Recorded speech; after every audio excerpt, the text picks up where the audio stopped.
Neopen Pharmaceuticals in association with Higher Secondary Principals Forum.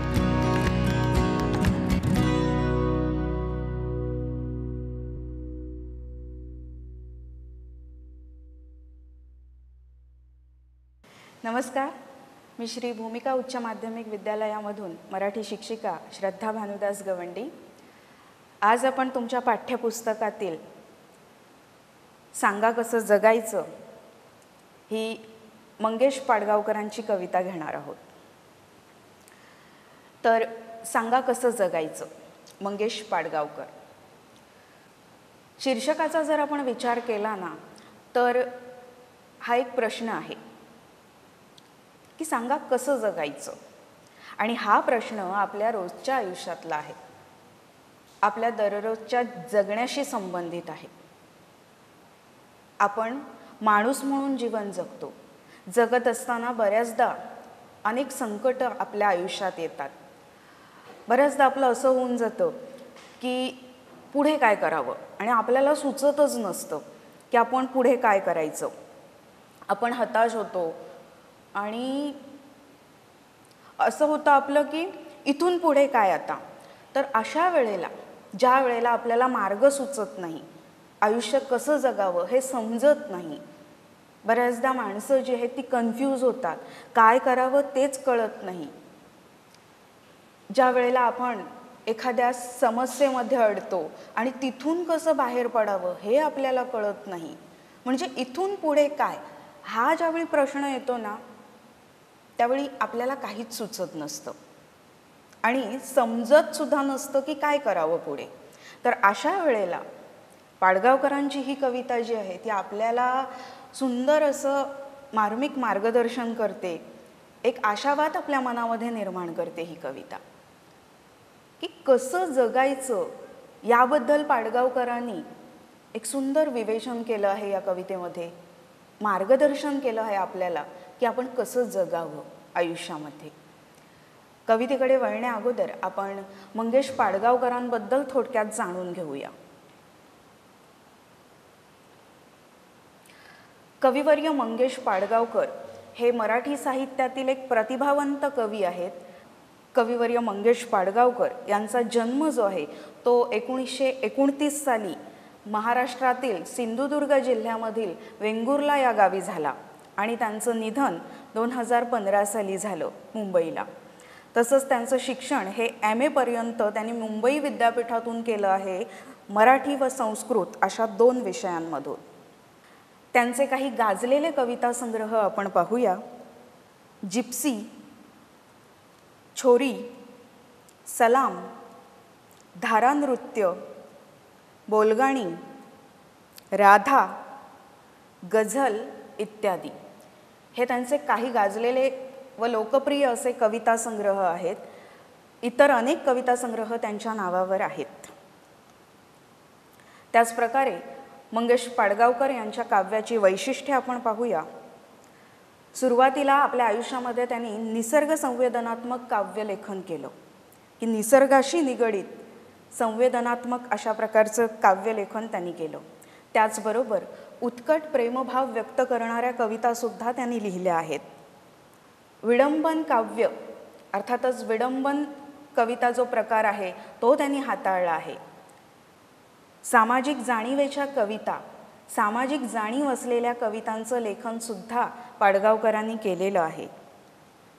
तसंच वात्रटिका हा मराठी साहित्यातील एक काव्य प्रकार आहे, तो सुद्धा त्यांनी हाताळला। काही बालगीतांचे लेखनसुद्धा पाडगावकरांनी केलं आहे।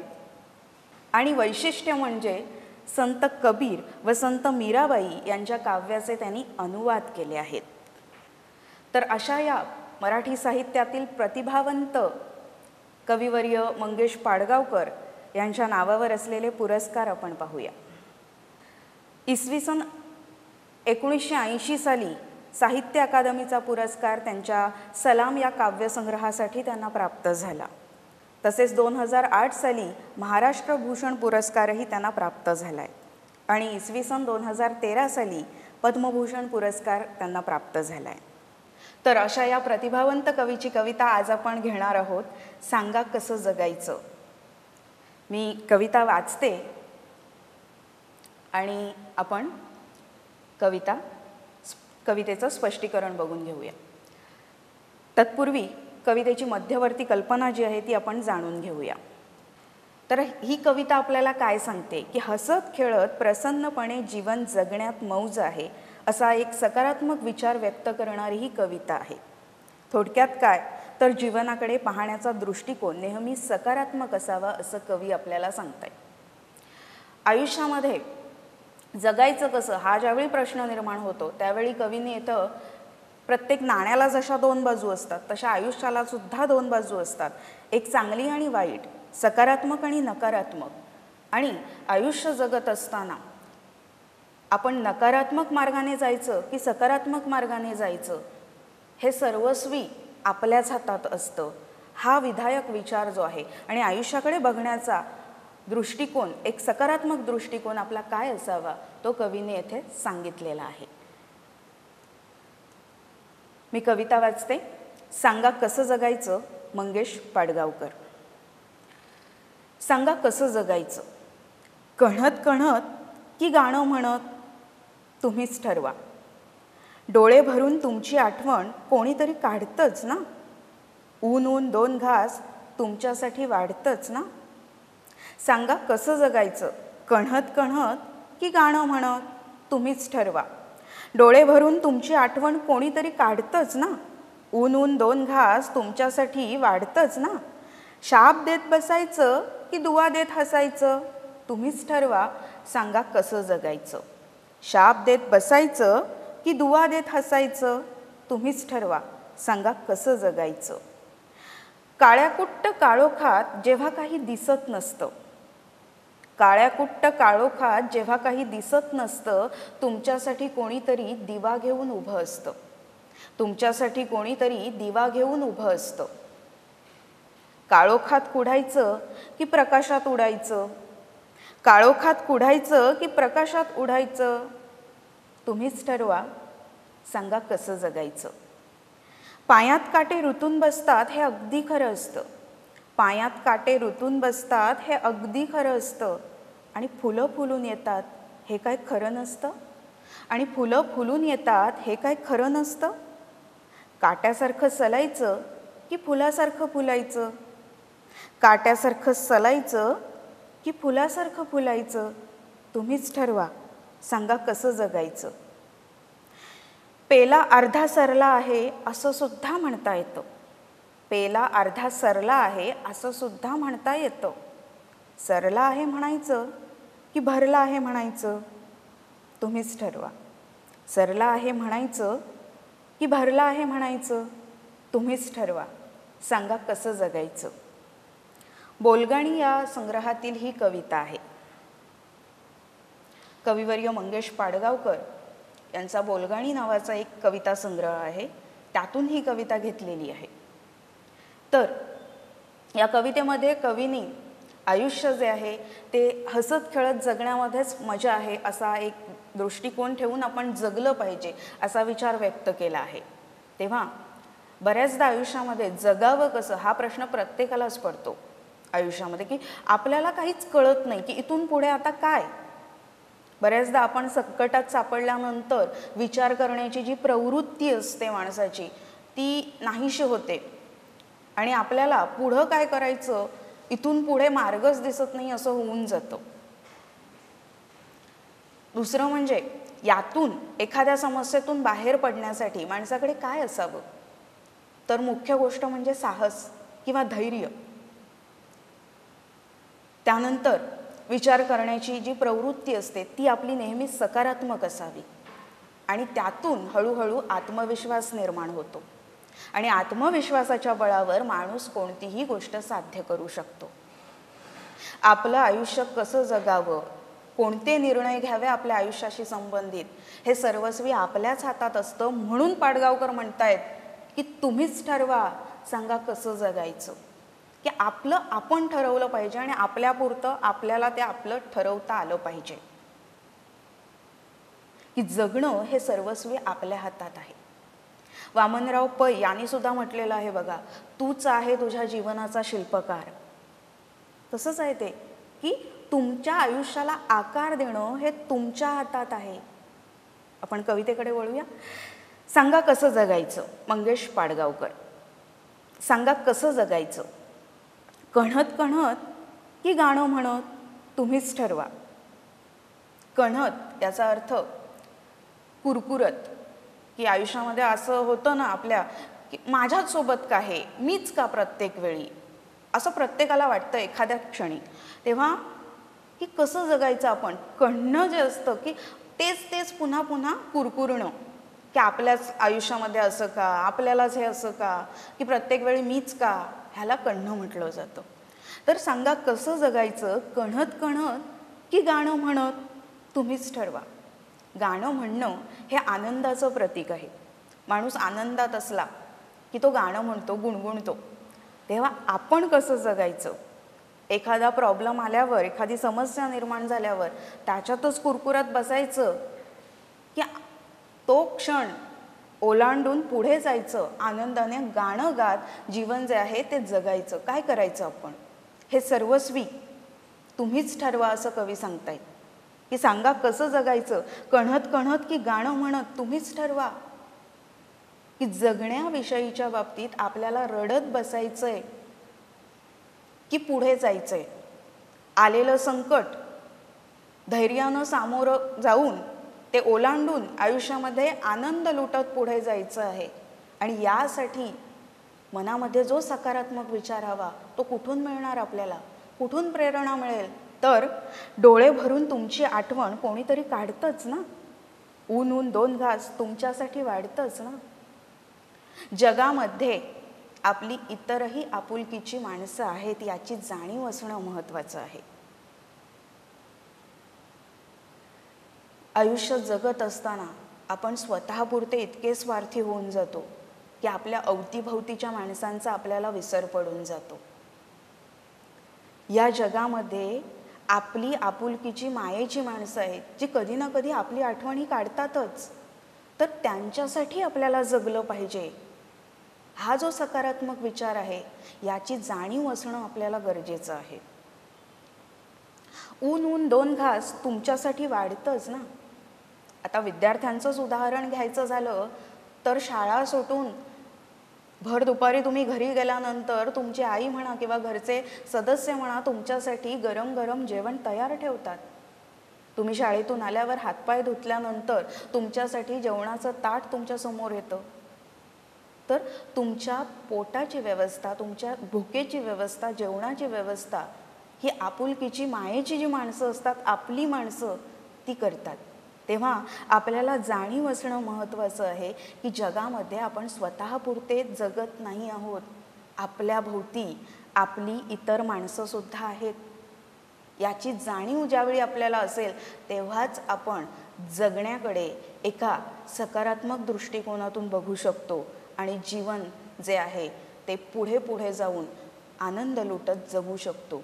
कारण ज्या वेळेला आपल्याला जाणीव असते की या जगामध्ये आपण एकटे नाही आहोत, आपल्याला आपली मायेची माणसं आहेत, आपली माणसं आहेत जी आपल्यासाठी जगतात, तर त्यांच्यासाठी आपल्याला जगलं पाहिजे. ही जाणीव जी आहे ती ज्या क्षणी माणसाला होते तेव्हाच माणूस जो आहे तो आयुष्याचा आनंद लुटत पुढे जाऊ शकतो. तेव्हा आपल्याला ठरवता आलं पाहिजे की आपल्याला काय करायचं आहे. जाणीव असली पाहिजे की आपण एकटे नाही आहोत, आपली मायेची माणसं या जगामध्ये आहेत, आपलं कुटुंब आहे, मित्रमैत्रिणी आहेत. या सगळ्याची जाणीव आपण ठेवली पाहिजे. पुढे बघा. शाप देत बसायचं की दुआ देत हसायचं, तुम्हीच ठरवा. सांगा कसं जगायचं. तर आयुष्यामध्ये एखाद्या माणसानं आपलं वाईट केलं तर त्याला आपण वाईट उच्चार बोलायचे की तो विषय तिथंच सोडून देऊन पुढे जायचं, काय करायचं, हे सर्वस्वी आपलं आपण ठरवलं पाहिजे. शाप देणं म्हणजे एखाद्याला वाईट बोलणं आणि दुआ देणं याचा अर्थ आशीर्वाद देणं. तर आयुष्यामध्ये एखाद्यानं आपलं वाईट केलं म्हणून त्याला आपलं वाईट करण्यासाठी शाप देत बसायचं आपण की पुढे जाऊन आपलं आयुष्याला सुंदर आकार आपल्याला कशा प्रकारे देता येईल ह्याचा विचार करून झालं गेलं गंगेला मिळालं हा विचार घेऊन पुढे जाणं किती गरजेचं असतं ते बघा. की एखाद्या माणसानं म्हणा किंवा काही माणसांनी म्हणा की आपलं वाईट केलं तर काही हरकत नाही, आपले विचार हे नेहमी चांगले असावे. कारण येथे आपली मानसिकता जी आहे ना, आपण ज्यावेळी एखाद्याला वाईट बोलतो, एखाद्या संबंधी कुरकुरत बसतो, त्यावेळेला आपली मानसिकता खराब होते. आपल्या मनावर त्याचा परिणाम होत असतो, इतर जगावर त्याचा काहीही परिणाम होत नसतो. कारण तुम्ही कुरकुरतात, छाप देत बसतात, चरफटत बसतात हे स्वतःपुरते, त्या माणसाला त्याचं काहीही देणं घेणं लागत नसतं. बऱ्याचदा आल्या समस्यांसाठी आपण दुसऱ्याला दोष देऊन त्याच्या नावाने जे शाप देत बसतो किंवा त्याच्या नावानं जी बोटं मोडत बसतो, यातून आपण आपल्याच मनावर परिणाम करून घेत असतो. कारण आपली मानसिकता तेथे बिघडते. दुसऱ्याच्या आयुष्यावर आपली मानसिकता खराब झाल्याचा काहीही फरक पडत नसतो. तेव्हा आल्या प्रसंगामध्ये धैर्यानं सामोरं जाणं गरजेचं असतं. माणसाकडे फक्त आणि फक्त धीर असणं, संयम असणं गरजेचं असतं. संयम म्हणजे पेशन्स. जर तुमच्या अंगी संयम असला तर हळूहळू त्यातून आत्मविश्वास निर्माण होतो आणि तुम्ही सापडलेल्या जाळ्यातून बाहेर निघण्यासाठी हळूहळू तुम्हाला एक दिशा मिळते. तर आपल्या आयुष्यासंबंधीचे निर्णय आपल्याला स्वतः घेता आले पाहिजे. स्वतः आपल्याला ते ठरवता आलं पाहिजे की आपल्याला काय करायचं आहे अशा प्रसंगी. तेव्हा आपण काय करायचं हे सर्वस्वी तुम्हीच ठरवा असं पाडगावकरांनी म्हटलेलं आहे. पुढे, काळ्याकुट्ट काळोखात जेव्हा काही दिसत नसतं, तुमच्यासाठी कोणीतरी दिवा घेऊन उभं असतं. काळोखात कुढायचं की प्रकाशात उडायचं तुम्हीच ठरवा, सांगा कसं जगायचं. तर काळाकुट्ट काळोख म्हणजे काय, तर एखादी भयंकर अशी समस्या. जीवनामध्ये बऱ्याचदा अनेक प्रसंग येतात की जिथून आपल्याला काहीच दिसत नसतं की आपण इथून बाहेर कसं पडावं. चारही बाजूला माणसाच्या काळोख असतो की आपल्याला काळोखानं घेरलं आहे आणि या काळोखातून प्रकाशाचा मार्ग कसा शोधायचा, इथून बाहेर कसं पडायचं, असं होतं बऱ्याचदा. तेव्हा आपण काय करावं, तर सकारात्मक विचार करावा माणसाने. हिंदीमध्ये एक कहावत आहे बघा, भगवान के घर देर है अंधेर नहीं. तसंच आहे की तुमच्यासाठी कोणीतरी दिवा घेऊन उभं असतं. हा एक आशावाद कवीने इथं निर्माण केला आहे की माणसानं नेहमी आशावादी असावं. संकट येतात हे अगदी खरं आहे, परंतु त्यातून बाहेर पडण्याकरिता मार्गसुद्धा असतात हेही तितकंच खरं आहे. फक्त ती वेळ टळून जाणं गरजेचं असतं. एखाद्या समस्येमध्ये सापडल्यावर माणसाची मानसिकता जी असते ती पार हलते, बिघडून जाते आणि माणसाला काय करावं पुढचं काहीच दिसत नसतं, सुचत नसतं. बऱ्याचदा माणूस हताश होतो, निराश होतो, हतबल होतो आणि त्यातून माणूस हळूहळू खचून जातो. परंतु अशा क्षणी आयुष्यामध्ये जगत असताना आपण काय करावं, तर मुख्य म्हणजे धीर धरावा, माणसाकडे संयम असावा. आपण नेहमी आशावादी असलं पाहिजे. जसा काळोख आहे तसाच प्रकाशसुद्धा आहे हेही आपण लक्षात ठेवलं पाहिजे. समस्या आहेत तर त्यातून बाहेर निघण्याकरिता मार्गसुद्धा आहेत आणि ते एका जागी बसून आपल्याला नाही सापडणार. तर म्हण आहे ना मराठीत एक, प्रयत्नांती परमेश्वर, तसा आपण प्रयत्न केला पाहिजे. मग त्यातून आपल्याला बाहेर निघण्यासाठी मार्ग हा प्रयत्नानेच सापडेल. सकारात्मक ऊर्जा जी असते आपल्या आतली ती आपण ढळू देता कामा नये, हाच विचार येथे कवी सांगतायत. म्हणून म्हटलंय की तुमच्यासाठी कोणीतरी दिवा घेऊन उभं असतं, आपण फक्त त्याचा शोध घेतला पाहिजे. काळोखात राहून जर आपण कुढत बसलो एकाच जागी, तिथंच राहिलो तर आपण तिथंच राहणार. पण प्रकाशाच्या शोधात आपण जर मार्ग शोधत राहिलो तर मग मात्र नक्कीच आपल्याला प्रकाश मिळेल अथवा सापडेल. पुढे, काळोखात कुढायचं की प्रकाशात उडायचं तुम्हीच ठरवा. इथं जर अशी एक टायपिंग मिस्टेक झाली आहे, तेवढं लक्षात घ्या की कुढायचं हा शब्द आहे ते कुढायचं असं झाले आहे. तेव्हा काळोखात कुढायचं की प्रकाशात उडायचं तुम्हीच ठरवा, सांगा कसं जगायचं. तर आपल्याला काय करायचं आहे? काळोखातच कुढत बसायचं आहे, तिथंच राहायचं आहे, की प्रकाशाचा शोध घेऊन प्रकाशाच्या दिशेने उडायचं आहे? आपल्याला प्रकाशाच्या दिशेने भरारी घ्यायची आहे. काय करायचं आहे आपल्याला हे आपलं आपण ठरवलं पाहिजे. संत सोयरोबानाथ आंबिये आपल्या एका कवितेत सांगतात की अंतरीचा ज्ञानदिवा मालवू नको रे. त्याप्रमाणे आपली आतली जी ऊर्जा आहे ना, तो जो ज्ञानदिवा असतो अंतरीचा, की आपल्याला सतत जो प्रेरणा देत असतो, आत्मविश्वास देत असतो, तो मालवू देऊ नका, विश्वास ढळू देऊ नका. आत्मविश्वासाने आलेल्या संकटांना तोंड द्या आणि संयमानं द्या, कारण तेवढी वेळ निघून गेली की पुढचं सगळं आपलंच आहे आणि तुम्ही जिंकू शकता. आत्मविश्वासाच्या बळावर तुम्हाला आयुष्य जगायचं आहे, इतकं लक्षात घ्या. आणि हेच इथं कवी पाडगावकर आपल्याला सांगतायत की आपल्याला आत्मविश्वास कुठून प्राप्त होतो? तर आपल्या आतली जी ऊर्जा आहे तिथून.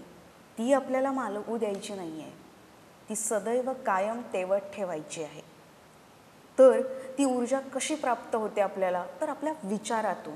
आणि आपले विचार कसे असावे? नेहमी सकारात्मक असावे. पुढे, पायात काटे रुतून बसतात हे अगदी खरं असतं आणि फुलं फुलून येतात हे काय खरं नसतं. काट्यासारखं सलायचं की फुलासारखं फुलायचं तुम्हीच ठरवा, सांगा कसं जगायचं.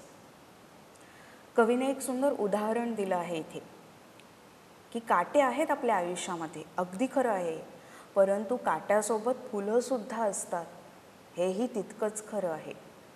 तर आपण काय करायचे? काट्याचा गुणधर्म जो आहे तो बोचणं आणि फुलाचा गुणधर्म काय आहे तर फुलणं. आपलं आयुष्य आपल्याला कोणत्या दिशेने न्यायचं आहे? काट्याच्या दिशेने की फुलाच्या दिशेने? हे आपलं आपण ठरवायचं असतं. काट्याचा गुणधर्म जो आहे तो अंगीकारून आपण सतत इतरांना बोचायचं, स्वतःला सलत राहायचं. काय करायचं? की फुलासारखं फुलायचं. काय करायचं? फुलाचा गुणधर्म जो आहे तो आत्मसात करून इतरांच्या आयुष्यामध्ये सुगंध पसरवायचा आणि आपण आनंद लुटायचा, की काट्यासारखं बोचत राहायचं? काय करायचं? हे आपलं आपण ठरवलं पाहिजे. इथं काटा जो आहे तो नकारात्मकतेचं प्रतीक आहे आणि फूल हे सकारात्मकतेचं प्रतीक आहे. तेव्हा आपल्याला आपल्यापुरतं ठरवता आलं पाहिजे की आपल्याला काटं व्हायचं आहे, आपल्याला काटा व्हायचं आहे की फूल व्हायचं आहे? काय करायचं आहे?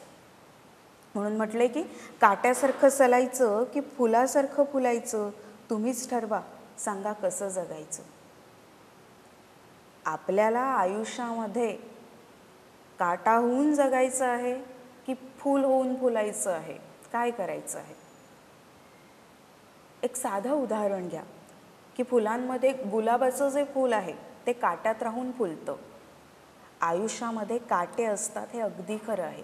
त्या गुलाबाच्या फुलाकडून आपण शिकलं पाहिजे की काट्यात राहून सुद्धा तो उमलतो, फुलतो. तर आपण सुद्धा आपलं आयुष्य त्याच्याप्रमाणे काट्यात राहून सुद्धा आपल्याला ते फुलवता आलं पाहिजे. इतकी आपली विचारशक्ती जी आहे ती प्रगल्भ असली पाहिजे.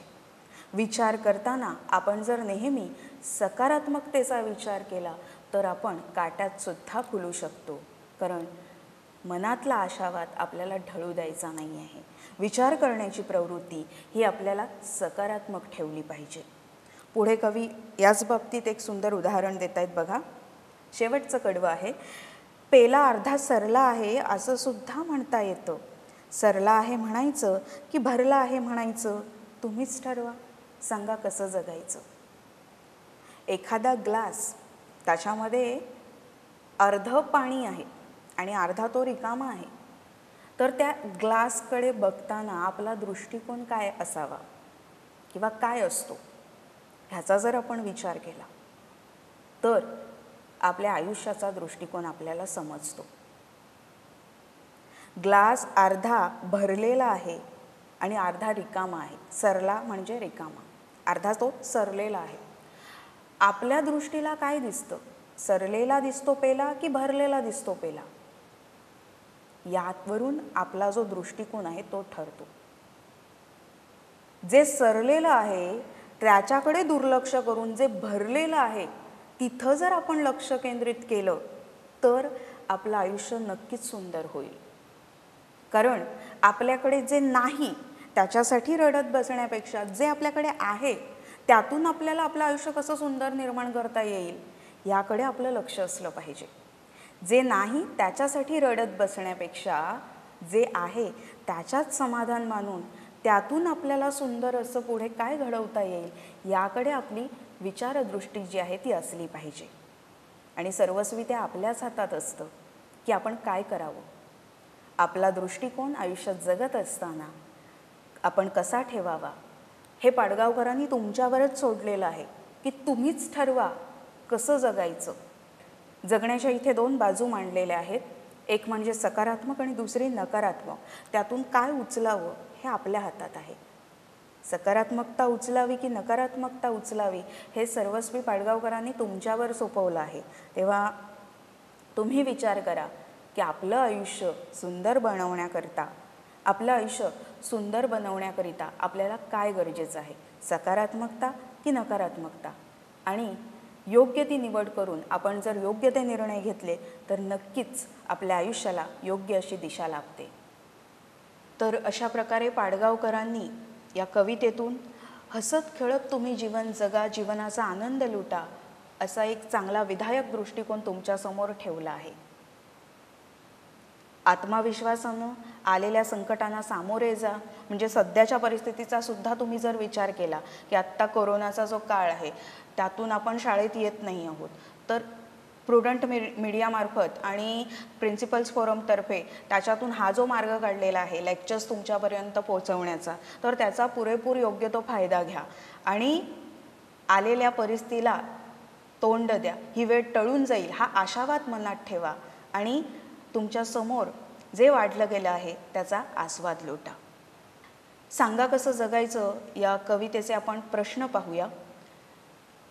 7 ते 8 ओळीत उत्तरे लिहा असा एकमेव मोठा प्रश्न आहे. जीवनाकडे पाहण्याचा कोणता दृष्टिकोन कवितेतून प्रकट झाला आहे? तर या प्रश्नाचं उत्तर जे आहे ते संपूर्ण कवितेचा भावार्थ येईल की पाडगावकरांनी जीवनाकडे पाहण्याचे 2 दृष्टिकोन मांडले आहेत. ज्या प्रकारे एका नाण्याला 2 बाजू असतात तसं आयुष्याकडे बघण्याच्या आपल्या 2 बाजू असतात, सकारात्मक आणि नकारात्मक. कोणत्या दृष्टिकोनातून आपण आयुष्याकडे पाहावं यासाठी त्यांनी काही उदाहरणं दिली आहेत. ती उदाहरणं मांडा आणि या प्रश्नाचं उत्तर जे आहे ते संपूर्ण कवितेचा भावार्थ तुम्ही लिहा थोडक्यात. त्यानंतर पुढे संदर्भ. तर शाप देत बसायचं की दुवा देत हसायचं तुम्हीच ठरवा असा एक संदर्भ आहे. आणि दुसरा संदर्भ जो आहे तो काट्यासारखं सलायचं की फुलासारखं फुलायचं तुम्हीच ठरवा. भाषा अभ्यासक्रमामध्ये पुस्तकामध्ये जरी 2च संदर्भ दिले असले तरीसुद्धा कवितेतील कोणतीही ओळ संदर्भाला येऊ शकते. तेव्हा आपली तयारी असावी. कवितेचं वाचन करा आणि कुठलीही जरी ओळ आली तरी संदर्भासाठी आपली तयारी ठेवा. संदर्भ लिहित असताना त्याच्यामध्ये कवितेचं नाव आणि कवीचं नाव येणं गरजेचं आहे. त्याचप्रकारे थोडक्यात ती ओळ कोणत्या संदर्भात आली आहे. तर या कवितेतून कोणतीही ओळ आली तर ती ओळ जगण्याविषयीचा एक सकारात्मक दृष्टिकोन व्यक्त करते. माणसानं हसत खेळत जीवन जगावं हाच विचार व्यक्त करणारी ही कविता आहे. तेव्हा या कवितेतून जर संदर्भासाठी कोणतीही ओळ आली तर संदर्भ लिहित असताना कवितेचं नाव, कवीचं नाव आणि या कवितेतून व्यक्त होणारा जो भावार्थ आहे तो एका ओळीत तुम्हाला मांडायचा आहे आणि त्यानंतर दिलेल्या ओळीचं स्पष्टीकरण मांडायचं आहे. तेव्हा संदर्भासाठी तुम्ही तुमची तयारी ठेवा. कोणताही जरी संदर्भ आला तरी त्यासाठी तुम्ही तयार राहा. आणि या कवितेच्या बाबतीत जर आपण मागच्या 4-5 वर्षांचे बोर्डचे पेपर पाहिले पडताळून तर आपल्या लक्षात येतं की ही कविता संदर्भासाठी महत्त्वाची आहे आणि तितकीच प्रश्नांच्या बाबतीतही महत्त्वाची आहे. तेव्हा दोन्ही दृष्टिकोनातून या बॅलन्स ठेवून आपण अभ्यास केला पाहिजे या कवितेचा. असं नाही की फक्त संदर्भ किंवा फक्त प्रश्न, तर संदर्भ आणि प्रश्न दोन्हींसाठी या कवितेची तुम्ही तयारी करा. बाकी पाडगावकरांनी सांगितलेला जो विचार आहे तो विसरू देऊ नका की हसत खेळत जीवन जगायचं आहे आणि जीवनाचा आनंद लुटायचा आहे. समस्या आपल्या आयुष्यामध्ये येतीलच, कारण जिथं काळोख आहे तिथं प्रकाशसुद्धा आहे, जिथं काटे आहेत तिथं फुलंसुद्धा आहेत. हे लक्षात आपण घेतलं पाहिजे आणि संयम बाळगून आपण पुढे गेलो पाहिजे. आत्मविश्वासानं, धैर्यानं येणाऱ्या संकटांना सामोरे जा आणि आयुष्यामध्ये नेहमी सकारात्मक विचारशक्ती बाळगा. आणि ज्या प्रकारे पाडगावकर सांगतायत त्याप्रमाणे तुम्हीच ठरवा, सांगा कसं जगायचं. Prudent scholars, powered by Lupin pharmaceuticals. अब आपकी सुरक्षा आपके हाथों में. ल्यूपी सेफ हैंड सैनिटाइजर, आपका और चेन्नई सुपर किंग्स का फर्स्ट लाइन ऑफ डिफेंस. अब आपकी सुरक्षा आपके हाथों में. ल्यूपी सेफ हैंड सैनिटाइजर, आपका और चेन्नई सुपर किंग्स का फर्स्ट लाइन ऑफ डिफेंस. अब आपकी सुरक्षा आपके हाथों में. ल्यूपी सेफ हैंड सैनिटाइजर, आपका और चेन्नई सुपर किंग्स का फर्स्ट लाइन ऑफ डिफेंस.